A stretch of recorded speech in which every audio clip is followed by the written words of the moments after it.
Maybe you clicked on this just out of curiosity, or maybe, without even realizing it, you were searching for a quiet corner, a place where words come slowly and silence is allowed to stay.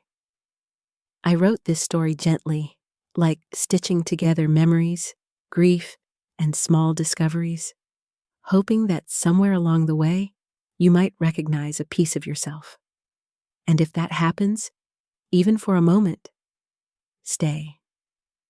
Listen as long as you can. And if you feel like leaving a little sign, whether it's a word, a thought, or just a simple, "I'm here," know that it matters more than you think. Sometimes, even a quiet like, a shared whisper, or a small note in the comments can turn into the thread that keeps this space alive. And if you'd like to come back, you know where the subscribe button is. Mother's POV, the grieving narrator. It had been raining for 2 days straight, and it felt like the sky itself was mourning with me. I stood under a black umbrella, staring at the smallest white coffin I'd ever seen. My son's coffin. My palms dug into the fabric of my dress just to keep myself standing. I tried to speak about his laugh, his little hands gripping my finger, the way he smelled like baby powder and sunlight. But my voice cracked, and halfway through, all I could do was sob into the microphone. When I finally sat down, shaking, I leaned forward hoping for comfort, any small sign of love. Instead, I heard my mother's voice, low but clear enough to slice through me like glass. "At least it's one less burden." I froze. For a second, I thought maybe I'd misheard her. But then my sister Claire gave a little smirk, almost a stifled laugh. I felt my heart collapse all over again, not from losing my child, but from realizing that to my own family, his life meant nothing. Claire's POV, the sister. I sat stiffly next to Mom, glancing at my watch more than once. The rain was soaking my heels, and all I could think about was how long this service would take. I had a house closing later that day, a huge step for me, something Mom had helped make possible. My sister at the podium looked wrecked, talking about the baby's laugh. I didn't feel much. I barely knew the kid. Honestly, part of me felt relief. She'd always struggled as a single mom, and now maybe she wouldn't drag us into her drama anymore. When Mom muttered, "One less burden," I bit the inside of my cheek to stop myself from laughing out loud. It was cruel, sure, but it wasn't completely wrong. My sister never seemed to have her life together. Meanwhile, Mom was finally focusing on me, on my future. So while she crumbled in the rain, I just kept thinking about my new house key waiting in my purse. Mother's POV, the grieving narrator. That night, the house was too quiet. I sat on the nursery floor with his blanket pressed against my chest, rocking back and forth like maybe if I held on tight enough, the silence would break. My phone buzzed on the carpet. For a split second, I thought, please, someone check on me. But when I picked it up, it wasn't comfort. It was a photo. Claire, standing in front of a bright white house with a giant sold sign. She was smiling like it was Christmas morning. The caption read, "Mom says I deserve this. Fresh start." I couldn't breathe. The same day I buried my son, my sister was celebrating a new home. The same mother who couldn't even sit beside me in the rain, who called my baby a burden, was now posting about Claire as her pride and joy. I stared at the photo until the tears blurred it out of focus. In that moment, the blanket in my arms felt heavier than the house she stood in. Mother's POV, the grandmother. When I signed the paperwork for Claire's house that afternoon, I felt proud, like I was finally doing something right. Claire had worked hard, kept her life together, made choices that didn't embarrass me. She deserved a fresh start. My other daughter, well, she was always in chaos, Trouble with bills, trouble with men, now trouble with grief. The crying, the drama, it never ended. Sometimes I thought losing the baby might be the only way she'd stop dragging everyone down. When she didn't call after the funeral, I actually felt relieved. Peaceful, even. No guilt trip, no tears spilling through the phone. Just quiet. I poured myself a glass of wine and scrolled through Claire's photo again. She was glowing. She looked like the daughter any mother would be proud to claim. And that, I thought, was enough for me. Mother's POV, the grieving narrator. I stayed on the nursery floor until the moon cut across the blinds. The blanket still smelled faintly of him, baby lotion and milk. My chest ached so badly, it felt like something was crushing me from the inside out. But underneath the grief, something else began to take root. It wasn't anger, not yet. It was colder, steadier, a promise. I whispered it into the silence, pressing my lips against the worn fabric. They think they can celebrate while I bury my child. They think my pain is just noise. One day, they'll know what it feels like to lose everything they think is safe. It wasn't a plan yet, but it was enough. Enough to keep me breathing. Enough to keep me from disappearing into the same emptiness they left me in. Claire's POV, the sister. That night, I unpacked boxes in my brand new living room. The walls smelled like fresh paint, the carpet still soft under my feet. For once, I felt like I was finally stepping into the life I deserved. But when I went to bed, the silence was strange, too still. The wind rattled against the windows, and somewhere in that half-sleep, I could swear I heard a child crying. I jolted awake, heart racing. The room was dark, quiet. Just the house settling, I told myself. Just a dream. I laughed nervously, rolled over, and pulled the blanket tighter. Get a grip, Claire. You've got a mortgage now. No time for ghost stories. Still, I left the light on in the hallway that night, just in case. Mother's POV, the grieving narrator. It started with something simple, a test. The next Saturday, before the sun came up, I drove by Claire's new place. The house looked picture perfect. Fresh siding, neat lawn, the kind of place I used to dream about raising my son in. I parked half a block away, walked up quietly, and set down a single bouquet of white roses right at the front door. The same flowers people had laid on my son's casket. No note, no explanation. Just silence and memory. Then I turned and left, my hands still shaking. It wasn't rage that fueled me, it was the need to remind them, to make them feel, even for a moment, the weight they brushed off so easily. Claire and Mom's POV. Claire opened the door late that morning, coffee mug in hand, still in pajamas. She nearly tripped on the bouquet sitting neatly on the welcome mat. Her stomach tightened. White roses, the same kind, from the funeral. Mom? She called over her shoulder. Her mother walked over, glanced at the flowers, and scoffed. Probably a neighbor. People leave sympathy gifts. Don't overthink it. But Claire kept staring at them, at the dew on the petals, at the way the stems were cut too clean, too intentional. Her skin prickled. Mom picked up the bouquet, dropped it casually into a vase like it was nothing. See? Pretty. Don't turn this into some ghost story. She smirked, poured herself more coffee. Claire, though, couldn't shake it. The house had felt warm, new, safe, until that morning. Now, every corner seemed colder. Like the roses had brought the rain back with them. Mother's POV, the grieving narrator.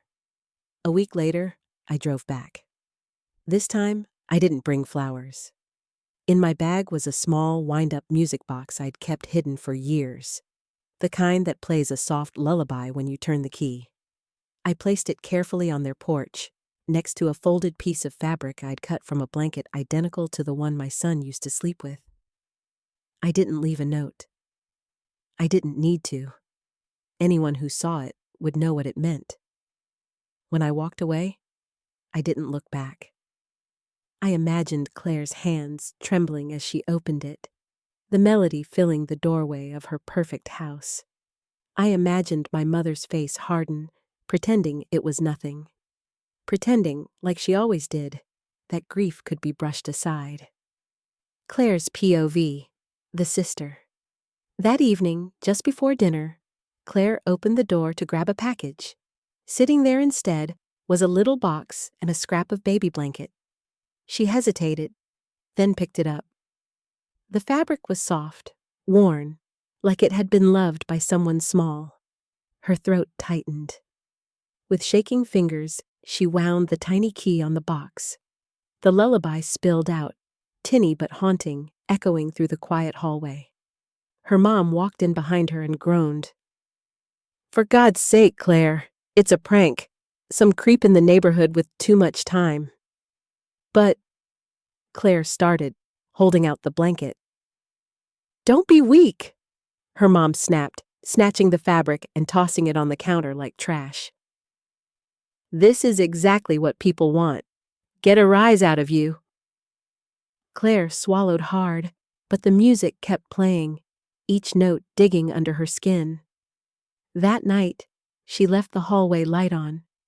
Even with it glowing under her bedroom door, she barely slept. Every creak of the house sounded like that lullaby starting all over again.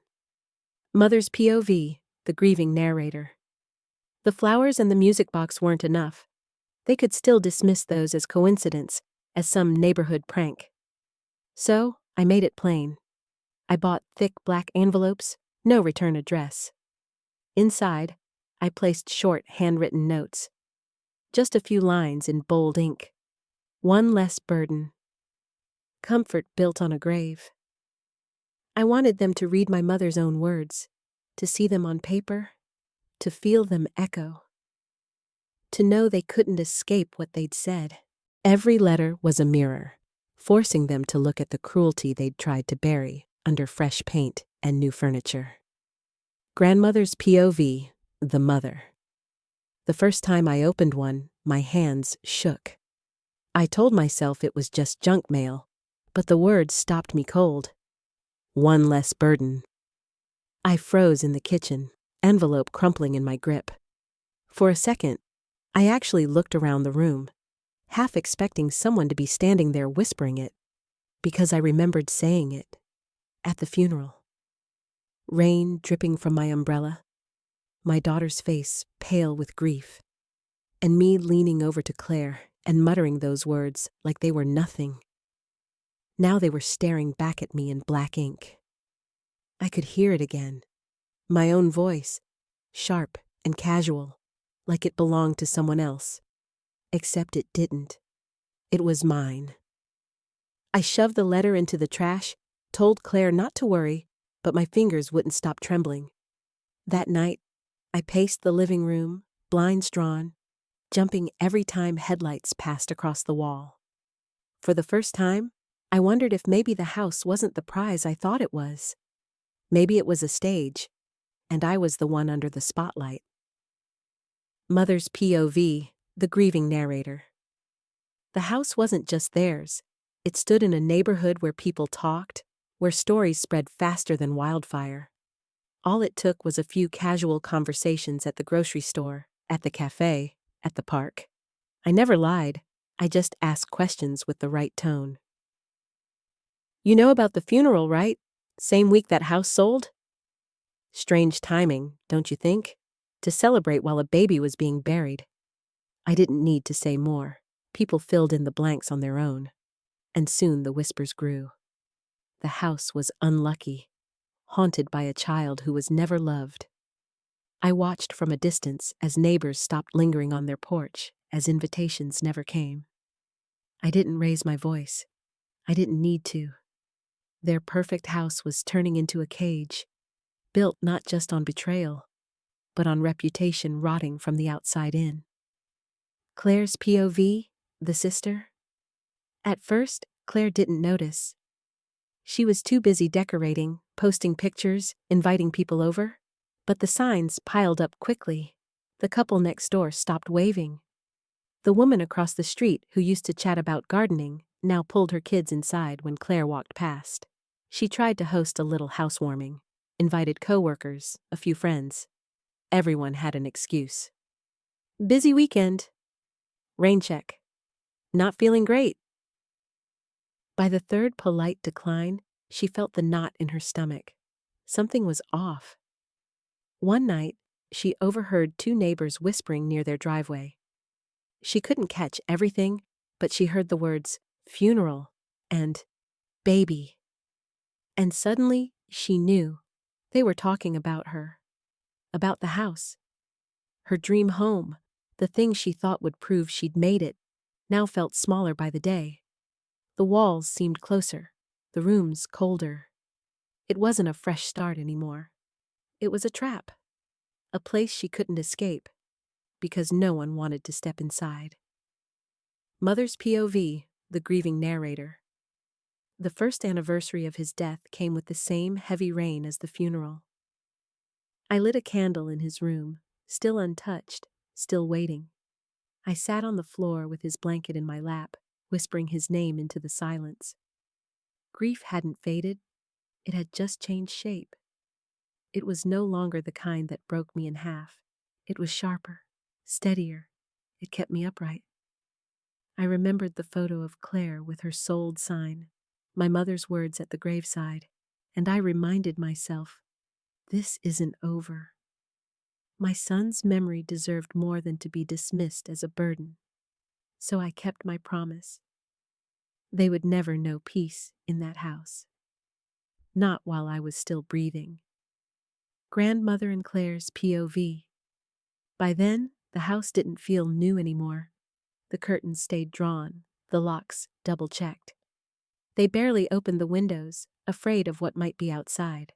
Or worse, what the neighbors were saying. The laughter that once filled the kitchen was gone. Even meals were quiet, punctuated only by the sound of the blinds shifting when one of them peeked outside. My mother, once the woman who ran social clubs, who loved being admired, wasn't invited anywhere anymore. She showed up to one luncheon and was met with stiff smiles and quick goodbyes. After that, she stopped trying. Claire's shine dimmed too. She struggled at work, late deadlines, distracted stares. Eventually, HR encouraged her to take time off. By summer, she was unemployed, scrolling aimlessly on her phone while the walls seemed to press in closer. The house had been their prize, proof of success. But by the first year, it felt like anything but theirs.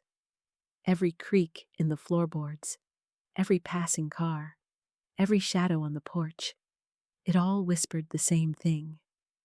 This house wasn't home. It was borrowed, haunted. A constant reminder that comfort built on someone else's grief never really belongs to you. Mother's POV, the grieving narrator. I waited until the anniversary weekend was almost over. Rain clouds gathered again, just like the day we buried him. This time, I left only one thing on their porch, a small white candle, the same kind the church had burned during his funeral. Next to it, a folded note with 4 words written in black ink. Home isn't yours forever. I didn't ring the bell. I didn't wait. I just set it down, walked back to my car, and drove away. The silence of the act was louder than any scream I could have given them. Grandmother's POV, the mother. When I opened the door and saw the box, my stomach dropped. Inside was the candle and that note. My hands shook so violently I almost dropped it. My voice broke into a shout. Claire! Claire, get over here now! Claire rushed in, saw the note, and went pale. She grabbed the doorframe like she needed it to hold her up. For a moment, I felt the weight of the entire neighborhood pressing in. The whispers, the stares, the sympathy I'd never wanted. My own words from the funeral. One less burden came roaring back so loud in my head It was like someone else was saying it in the room. Claire's POV, the sister. Mom? Who would do this? Claire's voice cracked. I tried to answer, but nothing came out. My throat felt locked, like admitting anything would make it real. Claire slammed the window shut, yanked the blinds down, locked the deadbolt twice. Her eyes darted toward every shadow outside. They're watching us. I know they are. We sat in silence, both of us breathing hard. Two women in a beautiful house, surrounded by things we thought would make us safe. But it didn't feel like safety anymore. It felt like a cell. And we weren't homeowners. We were prisoners. Mother's POV, the grieving narrator. On a stormy night that felt too much like the one we laid him to rest, I stood at the edge of their driveway. Rain slid down my coat, pooling at my shoes. The house was dark. No laughter, no light spilling warmth onto the street. Just silence, broken by the steady patter of rain on the roof. I slipped one last envelope into their mailbox. Inside, my handwriting, calm, steady. You bought comfort with his memory. Now you own nothing. I didn't need to knock. I didn't need to see their faces. The silence of that house told me everything already. They weren't living anymore. They were surviving in a tomb built from their own cruelty. So I turned, walked away, and didn't look back. My silence had become their prison. Claire's POV, the sister. The next morning, Claire found the envelope. She tore it open at the kitchen counter, rainwater still dripping from her hair. When she read the words, her knees gave out. She sank onto the tile, letter clutched to her chest, sobs echoing through the empty house. No friends to call, no one willing to listen. Just her and her mother, locked inside a place that felt more like punishment than home. Grandmother's POV, the mother. I watched Claire crying, but for once, I couldn't bring myself to say anything. No scolding, no excuses, no words left. I sat down at the table, staring at the wall, my hands folded like I was waiting for a verdict I already knew. My eyes felt hollow. For the first time, there was no story to spin, no pride to cling to. Just silence. The house stood tall and polished, but it wasn't a home. It was a mausoleum, bright paint covering rot, expensive furniture sitting in cold rooms, two women living as shadows of themselves. And outside, somewhere beyond the rain, a mother who had lost everything once walked free, her silence heavy enough to haunt them forever.